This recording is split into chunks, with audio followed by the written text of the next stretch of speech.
మా వీడియోలు చూస్తూ మమ్మల్ని ఆదరిస్తూ మా ఛానల్ని సబ్స్క్రైబ్ చేసుకొని మాకు సపోర్ట్ చేస్తున్న మీ అందరికీ కూడా నా వందనాలండి. ఈ రోజున నేను మీ ముందుకి రావటానికి కారణం ఏంటంటే, మనం దేవుని నమ్ముకున్న బిడ్డలకి అనేకమైన శ్రమలు వస్తూ ఉంటాయండి. ఆ శ్రమలో మనం ఎలా ఉండాలో ఇదిగో బైబిల్ గ్రంథము, పరిశుద్ధ గ్రంథము మనకు ఒక మాట నేర్పిస్తూ ఉంది. ఆ మాటని మీకు చదివి వినిపిద్దామని ఈ రోజున నేను మీ ముందుకు వచ్చి ఉన్నానండి. రోమాపత్రిక 5వ అధ్యాయము 4వ వచనము.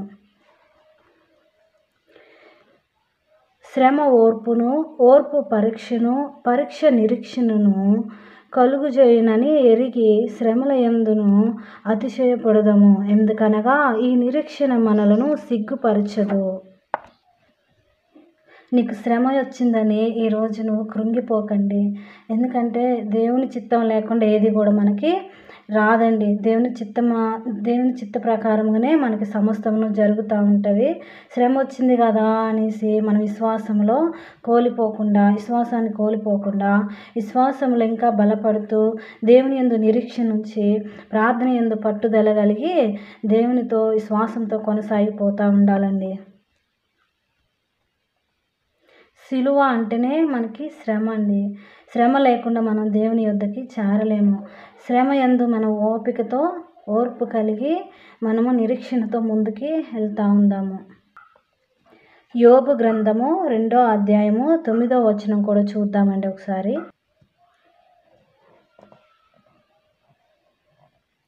అతడు ఒళ్ళు గోకుకొనుటకై చిల్ల పెంకును తీసుకొని బూడిదలో కూర్చుండగా అతని భార్య వచ్చి, నీవు ఇంకను యథార్థతను వదలకయుందువా? దేవుని దూషించి మరణము కామ్మనెను. అందుకతడు, మూర్ఖురాలు మాటలాడునట్లు నీవు మాట్లాడుచున్నావు. మనము దేవుని వలన మేలు అనుభవించుదుమా? కీడును మనము అనుభవింప తగదా అనెను. యోబు గారి శ్రమను బట్టి మనం చూస్తే మన శ్రమ ఏ పాటిదండి. ఆయన సమస్తమును కోల్పోయినా కానీ నిరీక్షణను, విశ్వాసమును వదిలిపెట్టలేదండి. దేవుడే ఇచ్చును, దేవుడే తీసుకుపోయాను అని ఎంత చక్కగా పలికి ఉన్నారండి. మనం కూడా ఈ రోజుల్లో అంతే ఉండాలండి. ఆయన మనకి మాదిరిగా ఉన్నారు. మనం కూడా ఈ ఒక వాక్యాన్ని మాదిరిగా మనం నడుచుకుంటూ దేవుని యందు నిరీక్షణ కలిగి, ఓర్పు కలిగి మనం ముందుకు సాగుతూ ఉందాము. అయితే దీన్ని బట్టి మనం ప్రకటన గ్రంథంలో కూడా ఒక మాట ఉంటుందండి. శ్రమ వచ్చినప్పుడు వాళ్ళు ఎలా సనిగారో, అయితే దేవుని మనం మహిమపరచుటకే, దేవునికి మనం ఇంకా దగ్గర అవ్వడానికే మనకి ఈ శ్రమ దేవుడు మనకి ఇస్తూ ఉంటాడు. అలా అని మనము శ్రమ వచ్చింది కదా అనేసి మనము దేవుని విడిచిపెట్టకూడదండి. దేవుని పాదాలు ఇంకా గట్టిగా పట్టుకొని ప్రార్థన యందు పట్టుదల కలిగి మనం జీవిస్తూ ఉండాలి. ప్రకటన గ్రంథము 16వ అధ్యాయము 8వ వచనం చదువుకుందామండి. 4వ దూత తన పాత్రను సూర్యుని మీద కుమ్మరింపగా మనుషులను అగ్నితో కాల్చుటకు సూర్యునికి అధికారం ఇయ్యబడెను. కాగా మనుషులు తీవ్రమైన వేడిమితో కాలిపోయి ఈ తెగుళ్ళ మీద అధికారము గల దేవుని నామమును దూషించిరి గాని ఆయనను మహిమపరచునట్లు వారు మారు మనసు పొందిన వారు కారు. అయితే దీన్ని బట్టి మనం ఏం అర్థం చేసుకోవాలండి. దేవుడు మనం ఒకవేళ మారు మనసు పొంది ఆయన్ని క్షమించమని అడిగిన యెడల దేవుడు మనల్ని క్షమిస్తాడు. అదే కదా దేవుడు ప్రతి దాంట్లో రాయించి ఉంచారు. పాపంలో ఉన్నవారం ఎప్పుడు పాపంలోనే ఉంటామండి. మనిషి అన్నాక మనం పాపం నుండే వచ్చి ఉన్నాం కానీ మనమేమో పరిశుద్ధులమేం కాదండి. ఆయనను బట్టే మనం పరిశుద్ధులం అయ్యి ఉన్నాము. ఇప్పుడు ఆయన యందు మారు మనసు పొందుకొని బాప్తిసం తీసుకొని మారు మనసు పొందుకొని పరిశుద్ధాత్మ మనం మారు మనసు పొందినప్పుడు పరిశుద్ధాత్మ మన మీదకి వచ్చినప్పుడు మనము పవిత్రులమై పరిశుద్ధులం అవుతామండి. నేను పరిశుద్ధుని కనుక మీరును పరిశుద్ధులై ఉండుడి అని దేవుడు అంటూ ఉన్నారు.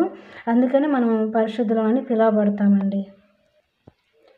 అదే ప్రకటన గ్రంథంలో 16వ అధ్యాయంలోనే 10వ వచనంలో కూడా ఒక మాట చదువుకుందామండి.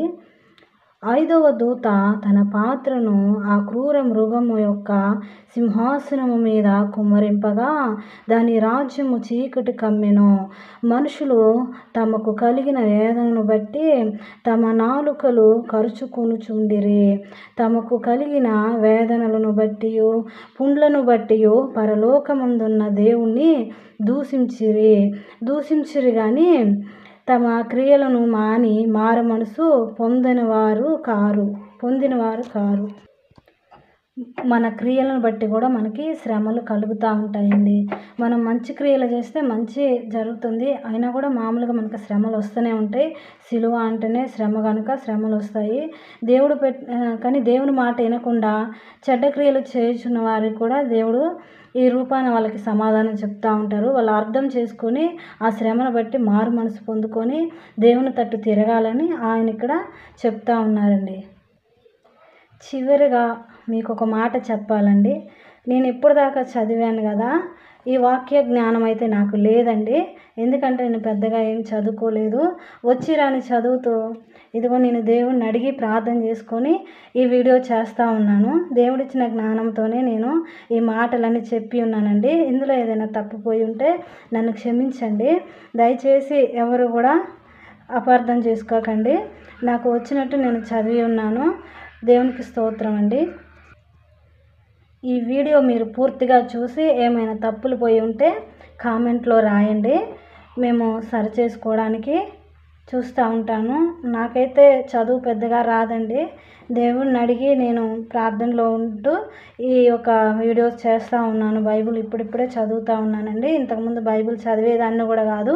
బైబిల్ చదవటం కూడా నాకు రాదండి. ఇప్పుడిప్పుడే నేర్చుకుంటా ఉన్నాను. వాస్తవానికైతే నా పేరు నాకు రాయడానికే రాదండి. బైబిల్ చదవటం వలన నాకు రోజుకు రోజు కొంచెం చదవటం వస్తూ ఉందండి. రాయడం కూడా వస్తుంది. అవును కదా, అనంత జ్ఞాని అయిన ఆయన, సర్వజ్ఞాని అయిన ఆయన జ్ఞానం లేని మనకి జ్ఞానం ఇచ్చేవాడై ఉన్నాడండి. నేను రోజు ప్రార్థనలో అదే దేవునికి చెప్పుకుంటా ఉన్నాను. ప్రభా, నాకైతే జ్ఞానం లేదయ్యా, నాకు నీ జ్ఞానమును దయచేయ్యా. జ్ఞానం ఇచ్చేవాడువు నీవే, అడుగు వారికి నీవు ఇచ్చేవాడువై ఉన్నావు.